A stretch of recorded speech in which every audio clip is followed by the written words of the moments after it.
Hello friends, सो इस video में हम देखेंगे इक्वलिटी ऑफ मैट्राइसेस।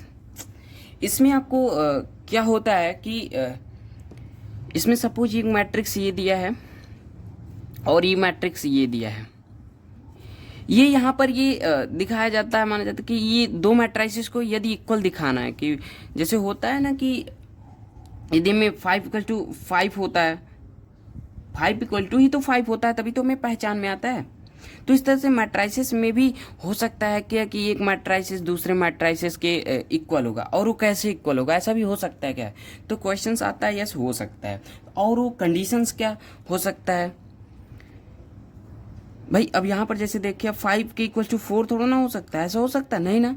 तो ऐसे ही इसमें भी कुछ केस होंगे। पहला केस क्या है कि ये जो ऑर्डर यदि 3/3 का है तो ये भी ऑर्डर 3/3 का हो।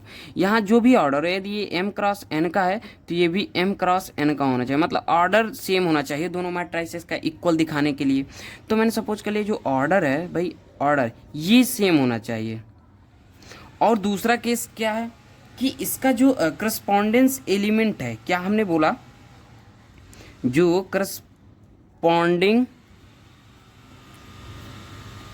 एलिमेंट है ये भी सेम होना चाहिए। जैसे कि यहाँ पर सपोज 1 है तो यहाँ पर भी 1 होना चाहिए, यहाँ पर यदि 2 है यहाँ पर भी 2 होना चाहिए, यहाँ पर यदि 3 है यहाँ पर भी 3, इसी तरह से 4 5 6 7 8 9, 4 5 6 7 8 9 ऐसे ही होना चाहिए, तभी ये दो मैट्राइसेस सेम होंगे। जैसे यहाँ पर 5 की इक्वल टू ही 5 होता है, राइट। यहाँ पर भी उसी मैट्राइसिस के इक्वल टू दूसरा मैट्राइसिस होगा सेम, तभी उसे हम इक्वल मानेंगे। तो यहाँ पर क्या करस्पॉन्डेंस जो एलिमेंट है, ये करस्पॉन्डेंस एलिमेंट 1 का जो 1 के इक्वल है ये सेम होना चाहिए। तो इस तरह से ये समझ में आता है कि हाँ, तो इसका मीनिंग क्या मतलब बन रहा है कि इससे कुछ फ़ायदा हमारा हो रहा है क्या, कि हमने बोल दिया कि ये मैट्राइसिस इसके इक्वल है, और हमने ये समझा दिया कि करस्पॉन्डेंस एलिमेंट्स इक्वल होंगे या ना ऑर्डर सेम होंगे। तो इसका इंपॉर्टेंस क्या है? इसका इंपॉर्टेंस ये बनता है, सपोज करो आपको इस तरह से कोई क्वेश्चन दे दे, राइट। यदि ये आपको इतनी चीज़ें पता है कि ऐसे होता है, यदि मैं आपको क्वेश्चन दूँ 3x+5 2 3 एंड 4 इक्वल टू, मैंने दे दिया 2 दे दिया एंड 2 हो गया 3 4, क्या हो गया 2 2 3 4। तो हमने ऐसे मैट्राइसेस दे दिया और ऐसे मैंने लिख दिया। तो आप यदि ये प्रॉपर्टीज पता है तो आप क्या लगाओगे यहाँ पर? आप लगाओगे कि अच्छा यार पहला कंडीशन क्या है, यहाँ पर लिख कर दिखाना नहीं है लेकिन पहले आपको समझना है। कंडीशन क्या है पहला कि ये ऑर्डर सेम होना चाहिए। इसका ऑर्डर क्या है? यहाँ पर 2 रो है, रो 1 रो 2 एंड कॉलम 2 कॉलम है। यहाँ पर इसमें भी 2 कॉलम 2 रो हैं, तो 2/2 का है, ये भी 2/2 का मैट्राइसिस है कि ये आपको समझना है कि भाई ऑर्डर जो है ये आपका सेम है। ऑर्डर यहाँ पर क्या रहा है? सेम है, तो ये कंडीशन यहाँ पर सेटिस्फाइड करता है। और सेकंड हम एज्यूम करके, जब वेरिएबल दिया है ना तो हम एज्यूम कर लेंगे भाई कि हाँ करस्पॉन्डेंस एलिमेंट्स बराबर होता है। जब ऑर्डर सेम होता है तो हम करस्पॉन्डेंस एलिमेंट्स बराबर रखते हैं। तो यहाँ पर 3x+5 क्या हो जाएगा? Second case 3x+5। यहाँ पर ये केस नहीं लिखना है कि ऑर्डर सेम है या ऐसे, आपको डायरेक्ट यहाँ सोल्यूशन लिखना है कि कंपेयरिंग। आपको अभी मैं समझाऊंगा कैसे लिखना है, पहले आप समझिए। तो 3x+5 इक्वल टू क्या हो जाएगा? किसके इक्वल टू? करस्पॉन्डेंस एलिमेंट से 2 हो जाएगा।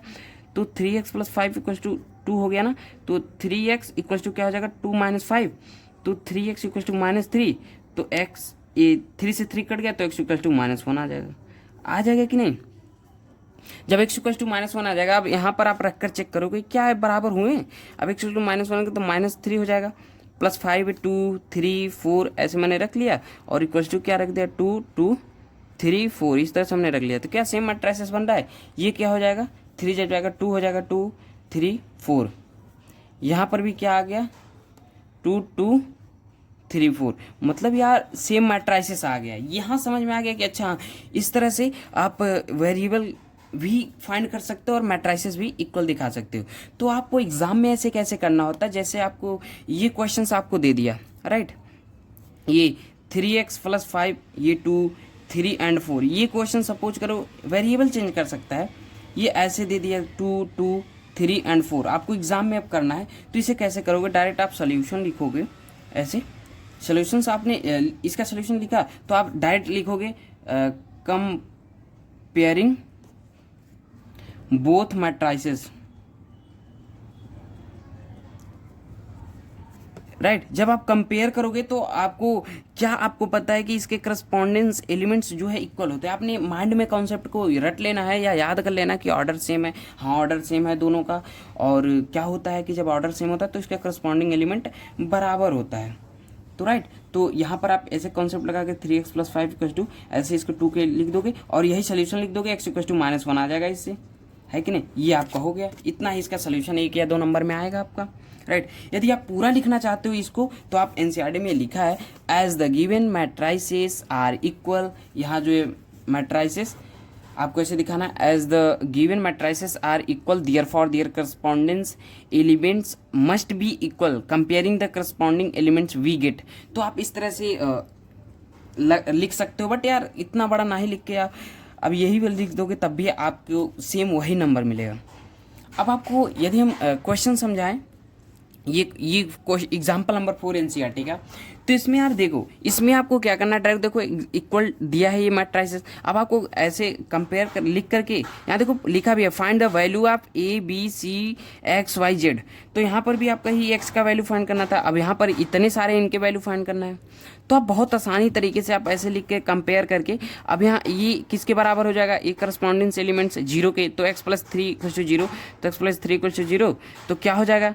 और इस तरह से आप सबको कंपेयर कर लोगे, जो वेरिएबल्स है जहाँ जाओगे सबको कंपेयर करना है। z + 4 किसके 6 के इक्वल हो जाएगा, z + 4 देखो जितने वेरिएबल हैं ये रिलेटेड इसके, तो इसने हमने ऐसे लिख लिया। तो इसको जब सिंप्लीफाई करोगे तो क्या आ जाएगा आपका, देखो a = -2 b = आपको सिंपल ऐसे ही यहाँ से देखो अगर सॉल्व करते हो तो x = -3 आ रहा है, यहाँ से z = 2 आ रहा है, इस तरह से आ रहा है, तो ऐसे ही z = 2 आप ऐसे सॉल्व कर लोगे। तो जब सॉल्व करोगे तो यही आपका आंसर आएगा और यही आपका आंसर हो जाएगा। देखो कितने छोटे में सॉल्व करना है और यही 1-2 नंबर में आता है, कुछ करना है। और ये जो नेक्स्ट एग्जाम्पल नंबर 5 है, इसमें थोड़ा सा आपको टफ पड़ता है। क्या टफ पड़ता है, या तो एग्जाम्पल नंबर 4 समझ ही में आ गया होगा, बट एग्जाम्पल नंबर 5 समझते हैं कि आपका क्वेश्चन है क्या है, 2a + b a - 2b। इसके लिए थोड़ा सा आपको माइंड लगाना है, बट कॉन्सेप्ट यही है, कुछ इसमें ऐसा नहीं है कोई रॉकेट साइंस लग रहा हो। 4 - 3 11 24, राइट, ये है। अब आप जब कंपेयर करोगे आपको एज पर जो भी आप लिखोगे ऐसे इंग्लिश में लिख लोगे as per the given matrices are equal therefore their corresponding elements must be equal comparing the corresponding elements we get. तो आप ऐसे इंग्लिश में लिख लोगे, तो आप कंपेयर जब करोगे तो 2a + b = क्या आ जाएगा, 4 आ जाएगा। जितने भी वेरिएबल हैं वही फाइंड करना है। यहाँ पर देखो a है, b है, ये जो कांस्टेंट इन्हीं को फाइंड करना है। तो ये आ गया a - 2b = ये 4 के क्यों इक्वल हुआ, इसका करस्पॉन्डिंग एलिमेंट्स 4 है ना। अब ये किसके है, -3 के, तो -3 हो जाएगा। और ये 5c - d किसके इक्वल है, 11 के। और ये 4c + 3d किसके इक्वल है, 24 के। अब इसे आप सोल्यूशन कैसे करोगे, बहुत ही सिंपल है फ्रेंड्स। अब करोगे क्या, यहाँ पर देखो -2 भी है, यहाँ पर 2 भी है, तो इसमें यदि 2 से मल्टीप्लाई करते हो तो क्या हो जाएगा, 4a हो जाएगा + 2b हो जाएगा इक्वल टू क्या हो जाएगा आपका, इक्वल टू ये 8 हो जाएगा।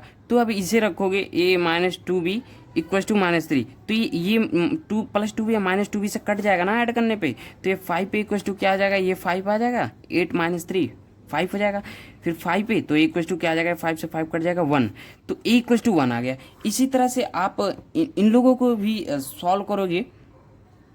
मतलब यहाँ पर बस इतना कॉन्सेप्ट था कि इसमें मल्टीप्लाई करके इस तरह से सॉल्व करना था। वहाँ पर तो डायरेक्ट यहाँ पर हो जा रहा था ना कि हम कंपेयर करके डायरेक्ट सॉल्व कर ले रहे थे, बट यहाँ पर थोड़ा सा आपको हल्का सा मतलब लेंदी है, बट यहाँ पर कॉन्सेप्ट वही सेम है। अब यदि आपको डी वाला करना है, सपोज करो ये तो हुआ, अब ये ए का वैल्यू निकल गया तो आप यहाँ से बी का भी वैल्यू निकाल लोगे ना, ये किसी एक में से। तो सपोज अब ए का वैल्यू यहाँ पर रख दो 1, तो ये 1 हो जाएगा, -2b इक्वल टू -3।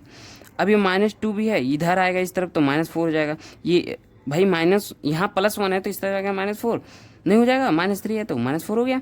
अब ये -2 से -4 2 से कटेगा तो b इक्वल टू 2 आ गया, मतलब a equal to 1 b equal to 2।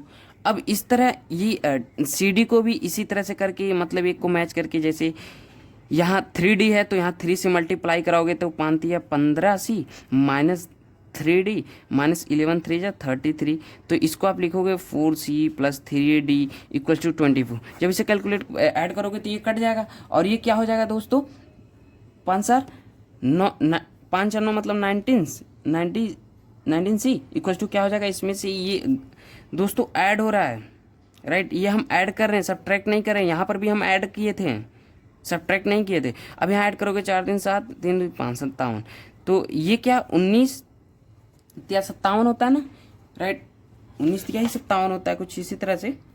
तो सी इक्वल टू आपका 3 आ गया, देखो वैल्यू भी मैच खा रहा है इसमें, जो वैल्यू है A equal to 1 and B equal to क्या 2 आ गया एंड सी इक्वल टू 3। अब सी का वैल्यू कहाँ रखोगे, किसी डी वाले में रख दो, इसमें रख दो सी का वैल्यू, तो 5 या 15 माइनस क्या हो जाएगा, सी का वैल्यू यहाँ 3 रखे तो 5 या 15 माइनस डी इक्वल टू 11, तो डी इक्वल टू आपका 4 आ गया कैलकुलेट करने पे। यार इसमें कुछ करना नहीं है, ABCD का आपका वैल्यू आ गया यहाँ पर, बस थोड़ा सा इसमें थोड़ा सा ये सॉल्व करना था, तो इसी तरह से आप कर लोगे। आई होप आपको ये अच्छे तरीके से समझ में आया होगा। अब नेक्स्ट वीडियो में हम एक्सरसाइज को सॉल्व करेंगे एकदम बेहतरीन तरीके से, राइट। डिस्क्रिप्शन लिंक से आप क्लिक कीजिएगा, नेक्स्ट वीडियो देखिएगा अच्छे से, फिर हम मिलते हैं आपसे नेक्स्ट वीडियो में। Thank you.